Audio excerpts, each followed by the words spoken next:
manis dan beraneka bentuk, kurma yang beragam jenisnya, serta delima yang bergizi tinggi adalah sebagian dari buah-buahan surga yang ada di bumi. Tidak hanya itu, di surga juga ada kayu gaharu dan pasar. Mengapa ada pasar di surga ya? Seperti apa bentuk pasarnya? Dan apakah sama dengan pasar yang ada di bumi? Sesaat lagi dalam Hikmah.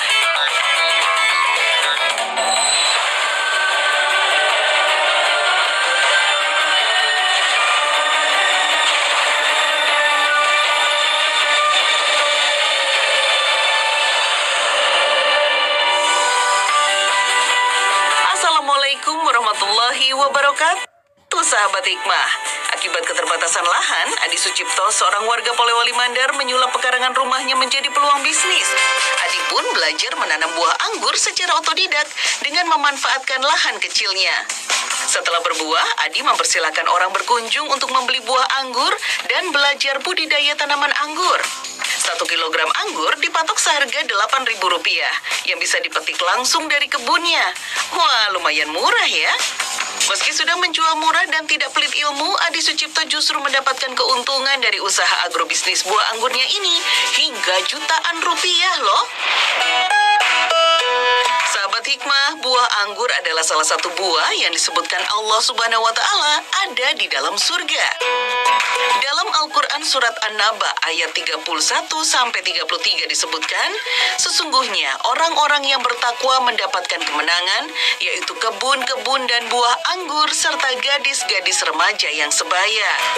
Rasa anggur yang manis, warnanya yang beraneka, dan khasiatnya bagi kesehatan membuat anggur layak dijadikan pelajaran dan perenungan bagi kaum beriman. Karena hingga saat ini tidak satupun manusia yang mampu menandingi ciptaan Allah tersebut. Anggur merupakan salah satu buah yang kerap kali disebutkan dalam Al-Quran sebanyak 14 kali. Salah satunya dalam surat Al-Mu'minun ayat 19. Allah Subhanahu wa Ta'ala berfirman, "Lalu dengan air itu kami tumbuhkan untuk kamu kebun-kebun kurma dan anggur. Di dalam kebun-kebun itu kamu memperoleh buah yang banyak, dan sebagian dari buah-buahan itu akan kamu makan. Sesungguhnya pada yang demikian itu benar-benar ada tanda kekuasaan Allah bagi kaum yang memikirkan." Anggur selain bisa dikonsumsi langsung, bisa juga diolah menjadi selai yang sangat lezat. Bahannya adalah anggur super sonata dari negara India. Rasanya manis dan tidak ada biji. Perkebunan anggur India ini luasnya 10 hektar dan dalam sekali masa panen bisa menghasilkan hingga 40 ton buah anggur. Tidak hanya dipasarkan di dalam negeri, anggur juga dijual ke negara lain seperti Indonesia. Tinggal campurkan buah anggur yang sudah dihancurkan dengan gula pasir, masak sampai mengental. Biar tambah segar dan terasa sedikit asam, tambahkan perasan lemon. Masak terus hingga ketiga bahan itu tercampur rata. Selain sebagai bahan olesan roti, selai anggur di India juga bisa dimakan bersama dengan chapati atau roti khas India yang terbuat dari tepung gandum. Sahabat Hikmah, selain anggur, buah yang satu ini juga disebutkan sebagai buah surga. Iya, kurma. Kurma yang muda enak juga loh untuk dijadikan jus. Kurma aneka warna ini dari Taman Wisata Keluarga di daerah Pasuruan, Jawa Timur.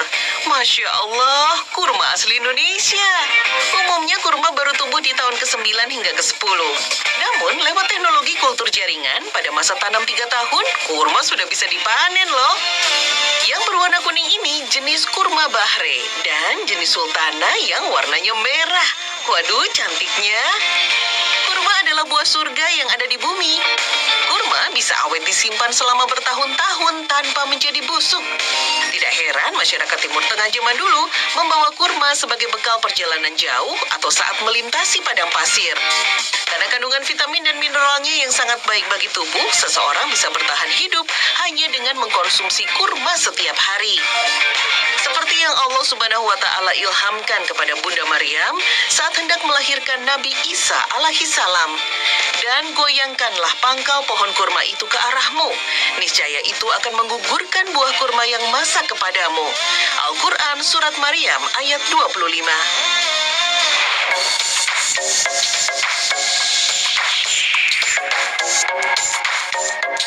Assalamualaikum warahmatullahi wabarakatuh. Sahabat hikmah yang dirahmati oleh Allah Subhanahu wa taala.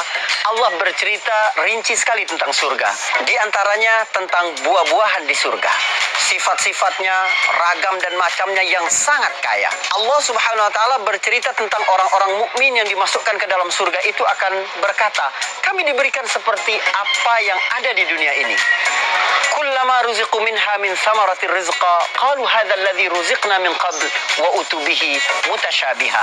Ketika mereka didatangkan dengan buah-buahan surga, mereka akan berkata, ini mirip dengan buah-buahan yang ada di dunia, dan macam-macamnya pun seperti itu.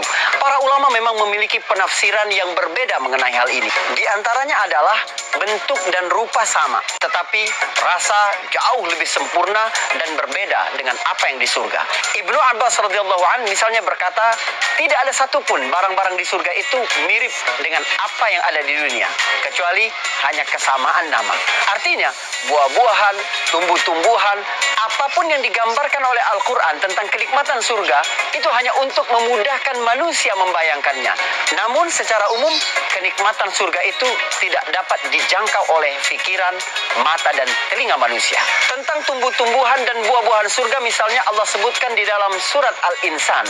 Surat Al-Insan adalah salah satu surah yang biasa dibacakan oleh Nabi SAW pada subuh hari Jumat setelah rakaat pertama Nabi membaca surat As-Sajdah.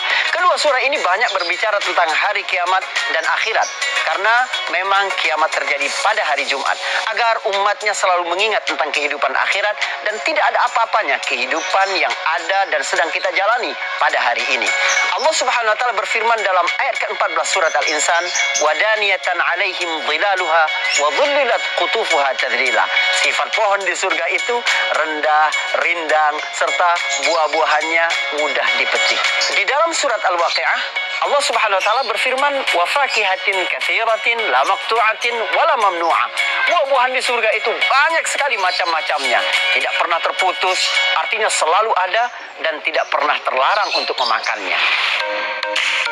Sahabat hikmah, jahe merupakan tanaman rimpang yang disebut-sebut dalam Al-Quran dan juga digunakan oleh Rasulullah SAW sebagai pengobatan. Allah Subhanahu wa taala berfirman dalam surat Al-Insan ayat 17. Di dalam surga itu mereka diberikan minum segelas minuman yang campurannya adalah jahe. Karena aroma dan rasanya yang khas, membuat jahe kerap kali dijadikan sebagai pelengkap masakan. Jahe punya fungsi mengembalikan metabolisme dalam tubuh, memberikan efek hangat dan penangkal masuk angin. Tidak heran Rasulullah SAW sangat menyukai jahe. Dari Abu Sa'id Al-Khudri menceritakan, Raja Romawi pernah menghadiahkan kepada Rasulullah satu bejana berisi jahe. Beliau memberikan kepada setiap orang satu potong untuk dimakan, dan aku juga mendapatkan satu potong untuk kumakan. Hadis riwayat Abu Nuaim. Menurut Ibnu Sina, seorang ilmuwan dan dokter dunia Islam, jahe bisa memberikan rasa lembab di kepala dan tenggorokan, serta mengobati gangguan akibat polusi udara. Akar batang jahe mengandung zat semacam lem, lemak resin, yang memberikan rasa pedas dan berguna untuk mensterilkan dan memperkuat organ mulut dan anti demam. Sahabat hikmah, salah satu jenis minuman olahan yang berasal dari jahe adalah jahe merah khas Batu Raden. Minuman jahe merah memang sedang tren dan bertebaran di mana-mana, tapi masing-masing penjual punya racikan khasnya tersendiri. Walau secara umum, racikan jahe merah adalah jahe yang sudah dihaluskan, dicampur air, lalu dimasak di dalam panci. Salah satu varian minuman jahe merah adalah jahe merah dicampur susu dan jahe merah campur kunyit asam dan perasan jeruk lemon. Saat situasi masih pandemi corona seperti saat ini, tentunya banyak masyarakat yang berburu jahe merah sebagai minuman herbal yang dipercaya bisa memperkuat imun tubuh. Selain jahe dapat diolah sebagai minuman herbal, di Sukabumi, Jawa Barat, jahe juga diolah menjadi permen jahe. Sampai kini, proses pembuatannya masih tradisional dan resepnya pun turun-temurun, agar kualitas dan rasa permen jahenya tetap terjaga. Jenis jahe yang dipilih adalah jahe emprit, karena bentuknya yang kecil dan teksturnya yang halus. Hancurkan jahe terlebih dahulu dengan bantuan mesin hingga halus. Di dalam kuali besar ini, masukkan gula cair, tepung, dan gula pasir, lalu aduk hingga merata. Panaskan adonan tepung dan gula pasir pada kuali, kemudian aduk. Tambahkan jahe yang telah dihaluskan, aduk hingga kental dan tambahkan gula sebagai perasa. Kalau sudah matang, gulung-gulung adonan dan pindahkan ke atas meja yang sudah ditaburi gula. Biarkan adonan sampai dingin, lalu taburi dengan gula hingga merata. Kemudian, potong adonan tipis-tipis dan sesuai ukuran untuk dikemas. Sahabat hikmah, tahu tidak, ada beberapa benda di dunia ini berasal dari surga. Misalnya adalah Sungai Nil dan Sungai Efrat. Sungai Nil adalah sungai yang paling panjang di dunia dan diyakini sebagai sungai yang pertama. Melewati 10 negara di Afrika, panjangnya mencapai 6.695 km. Nabi SAW bercerita tentang Sungai Nil dan Sungai Efrat ketika Isra Mi'raj. Rufi'at li sidratul muntaha. Diangkatlah bagiku sidratul muntaha. Faiza arba'atu anhar. Rupanya ada 4 sungai di bawahnya. 2 sungai terlihat dan 2 sungai tidak terlihat. Aku bertanya kepada Jibril, sungai-sungai apa ini? Jibril menjawab, 2 sungai yang tidak terlihat adalah 2 sungai yang di surga, 2 sungai yang terlihat yang sampai ke bumi, yaitu Sungai Nil dan Sungai Efrat. Sungai Efrat juga memiliki keistimewaan yang luar biasa. Dalam hadis Nabi SAW riwayat Imam Muslim, pada akhir zaman nanti Sungai Efrat akan mengering dan memunculkan gunung emas. Lalu manusia saling berbunuh-bunuhan untuk merebutkan emas itu. Nabi SAW menyebutkan ada 99 dari 100 orang akan terbunuh karena memperebutkan itu. Tetapi setiap orang punya harapan, seolah-olah dia adalah satu orang yang selamat itu. Kayu gaharu dipercaya menjadi salah satu benda yang berasal dari surga. Di Indonesia, kayu gaharu bisa kita temukan di berbagai wilayah di Merauke, Papua, Kalimantan, Sulawesi, dan sebagian Pulau Sumatera. Kebenaran yang menunjukkan bahwa kayu gaharu adalah pohon dari surga berasal dari kisah Adam dan Hawa. Dari Abu Hurairah radhiyallahu anhu, Rasulullah pernah bersabda, golongan penghuni surga yang pertama kali masuk surga adalah berbentuk rupa bulan pada malam bulan purnama, sampai ucapan beliau, nyala perdupaan mereka adalah gaharu. Sahabat hikmah, di Jombang, Jawa Timur, kayu gaharu asal Kalimantan diolah menjadi berbagai jenis kerajinan. Salah satunya menjadi tasbih hingga ke mancanegara. Selain untuk aksesoris, kayu gaharu ini dapat dijadikan aromaterapi. Kandungan resin pada kayu gaharu mampu menyebarkan aroma harum yang khas dan unik. Dalam Islam, Rasulullah SAW menganjurkan kayu gaharu dipakai sebagai obat dan wewangian. Hingga sekarang, banyak sekali penjual minyak wangi dan kayu gaharu serta dupa-dupaan di sekitar Masjid Nabawi dan Masjidil Haram. Nah, sahabat hikmah, salah satu buah surga yang ada di bumi selain anggur adalah buah pisang. Buah yang mengandung kadar vitamin A, B1, C, lemak, mineral, dan karbohidrat ini punya banyak manfaat, salah satunya sumber energi, bisa menurunkan demam dan tekanan darah. Al-Quran menyebut pisang sebagai buah surga. Berada di antara pohon bidara yang tidak berduri, pohon-pohon pisang bersusun-susun buahnya. Lahan yang terbentang luas dan air yang berlimpah membuat pohon selalu berbuah, tidak berhenti buahnya, dan tidak terlarang mengambilnya. Quran Surat Al-Waqiah ayat 28-33. Sahabat hikmah, pastinya pernah melihat pisang dengan bentuk seperti ini dong ya. Sekilas memang lebih mirip pisang jenis impor, apalagi diberi nama kebarat-baratan, yaitu pisang Cavendish. Padahal pisang ini adalah produk asli Indonesia loh, yang dipanen di kebunnya yang sangat luas di wilayah Lampung Tengah. Kebun pisang Cavendish terbesar ada di sini dengan luas 1.000 hektar. Pisang Cavendish dipasarkan juga sampai ke luar negeri. Pisang kualitas impor ini ditanam dengan sistem pengembangbiakan sistem kultur jaringan yang diambil jaringannya untuk ditanam kembali. 9-14 bulan kemudian, pisang pun siap dipanen. Pisang yang dipanen memang masih berwarna hijau, karena pisang akan matang saat proses pengiriman. Pisang bisa dibuat beraneka jajanan unik, salah satunya sale anggur khas Kota Pacitan, Jawa Timur. Cemilan ini berbahan dasar pisang awak atau klotok. Pilih pisang yang benar-benar matang agar pisangnya lebih legit, manis, dan mudah diproses. Jenis pisang awak menjadi primadona karena di Pacitan menjadi salah satu komoditi yang berlimpah. Dalam membuat sale anggur, pisang diiris tipis dan disusun di atas anjang atau alas berjemur sale khusus. Setelah terisi penuh, irisan pisang dijemur selama 3 hari di bawah teriknya sinar matahari untuk mengurangi kadar airnya. Pisang yang sudah kering kemudian dipanggang dalam oven dengan suhu 70 derajat Celcius untuk mematikan kuman dan menjadikan pisang lebih kering. Setelah pisang matang, diangkat dan didiamkan beberapa menit sebelum dikemas dalam bentuk bulat-bulat seperti ini. Sale anggur bisa bertahan sampai 6 bulan. Semakin lama disimpan, maka rasa sale anggur ini akan semakin manis dan legit. Yang unik, ada beberapa hal yang diharamkan di dunia, tetapi dibolehkan di akhirat. Misalnya Allah Subhanahu wa taala ketika bercerita tentang sungai-sungai di surga. Fiha anharum min ma'in ghairi asin wa anharum min labanin lam yataghayyar ta'mu wa anharum min khamrin ladzatin lisyaribin wa anharum min asalin musaffah. Ada 4 jenis sungai di surga. Yang pertama adalah sungai dari air biasa tetapi airnya tidak pernah berubah, tetap bening dan indah. Yang kedua adalah sungai yang terbuat dari susu namun tidak pernah rusak. Yang ketiga adalah sungai dari khamar yang sangat lezat untuk diminum. Serta yang keempat, sungai dari madu yang sangat murni. Sahabat hikmah yang dirahmati oleh Allah Subhanahu wa taala, yang menarik adalah bagaimana khamar menjadi minuman bagi penduduk surga. Mungkin orang-orang bertanya, mengapa ada banyak hal-hal yang dilarang di dunia namun kemudian dibolehkan di akhirat? Ada beberapa hal penting yang dapat menjelaskan hal ini. Pertama, dunia memang tempat ujian bagi manusia.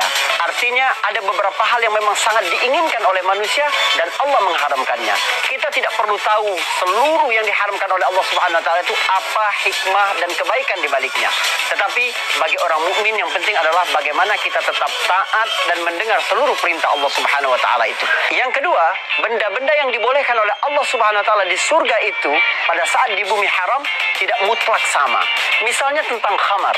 Khamar yang ada di bumi ini adalah khamar yang dapat merusak akal dan pikiran. Tetapi khamar di surga itu sama sekali lain dan tidak merusak. Begitu juga misalnya ketika Allah bercerita tentang hubungan laki-laki dengan banyak perempuan di surga. Tentu saja ini berbeda dengan praktek perzinahan pada hari ini. Sebab bidadari-bidadari surga itu disebutkan oleh Allah Subhanahu wa taala memiliki sifat azwaj mutahharah. Istri-istri yang senantiasa suci. Lam yatmishunna insun qablahum wala jan. Belum pernah disentuh oleh manusia sebelumnya, juga oleh jin.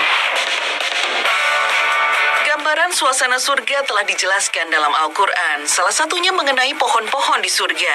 Sahabat Ka'ab bin Malik, Ali bin Abi Thalib, dan sahabat Hurairah pernah menerangkan tentang bentuk dan keindahan pohon-pohon surga. Sahabat Ka'ab bin Malik pernah bertanya kepada Rasulullah tentang pohon-pohon di surga. Rasulullah pun menjelaskannya. Dahan-dahan dan ranting-ranting di surga tidak akan pernah kering, daun-daunnya juga tidak akan berjatuhan, dan buah-buah yang basah tidak akan pernah membusuk. Pepohonan di surga sangatlah menarik, indah, dan mengagumkan mata. Hal ini disebabkan pohon-pohon di surga terbuat dari emas dan perak. Jika pangkal pohon berasal dari emas, maka ranting dan dahan berasal dari perak. Sebaliknya, jika pangkal pohonnya berasal dari perak, maka ranting dan dahannya terbuat dari emas. Pangkal pohon-pohon di surga berada di udara, sedangkan dahan, ranting, dan daunnya ada di bumi. Hal ini sesuai dengan firman Allah Subhanahu wa taala dalam surat Al-Haqqah ayat 23-24.